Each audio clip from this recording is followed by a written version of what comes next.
Bir kun masjidda o'tirsam, kamerada ko'rinib qoldi qorovulxonada.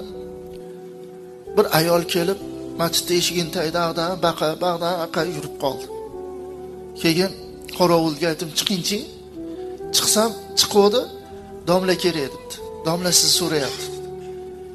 Chiqsam, "Siz domlamisiz?" "Ha, men domlaman. 3 kundan beri meni halovatim yo'q. 3 kundan beri uxlolmayman. Juda ham kambag'alman, juda ham qiynalganman. 4 ta bolam bor, erim bor. Lekin payg'ambarimizga bo'lgan muhabbat boy kambag'al ajratmas ekanda. Shu 3 kundan beri halovat yo'q, ziyorat qilishlikni nimaga tushib qolgan, kechasi bilan yig'lab salovat aytyapman. Tavof qilsam deb zikr qilyapman deb yig'lab qoldida bugun shu ko'nglimga kelib qoldi. Shu peshin namozida jamoat bilan bir duo qilib beringlar, meni ham Xudo nasibamni qo'shsa deb. Shuning uchun keldim.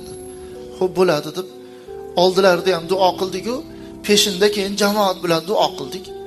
20 kun o'tdi yo o'tmadi, yana hali xola paydo bo'ldilar. Chiqinchi desam chiqdim, qo'lida so'mkasi, domla kerak. Chiqsam, umraga ketyapman, duo qilib qo'yinglar dedilar. Kambag'alman dedingiz, pulim yo'q dedingiz desam, nasib ekan kelib aytib beraman o'g'lim dedilar. Keyin duolarni qildik, birar oy o'tdi-da. Bir bola keldi. "Domla sizni hojona so'rayaptilar, haj qilib keldi, umra qilib keldilar, sizni so'rayaptilar." Keyin o'g'li bilan billahi bordik.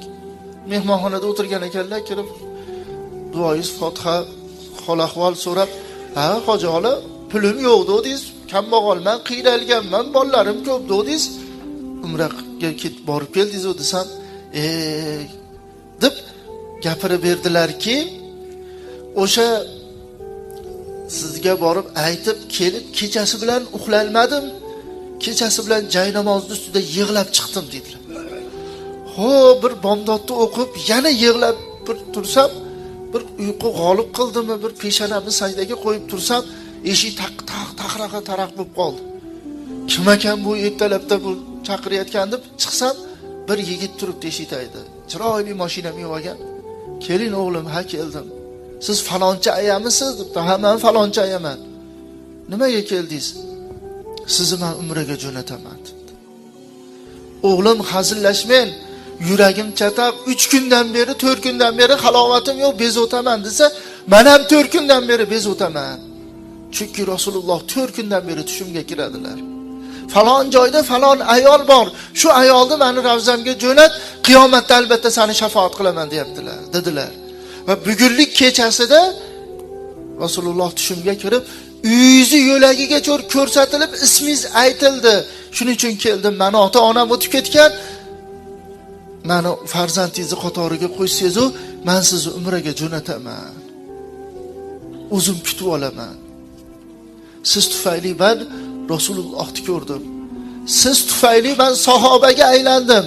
Siz tufayli men do'zaxga qoram bo'ldim. Menga ona bo'ling deb turib oldi dedi. Mana Xudoga shukr, borib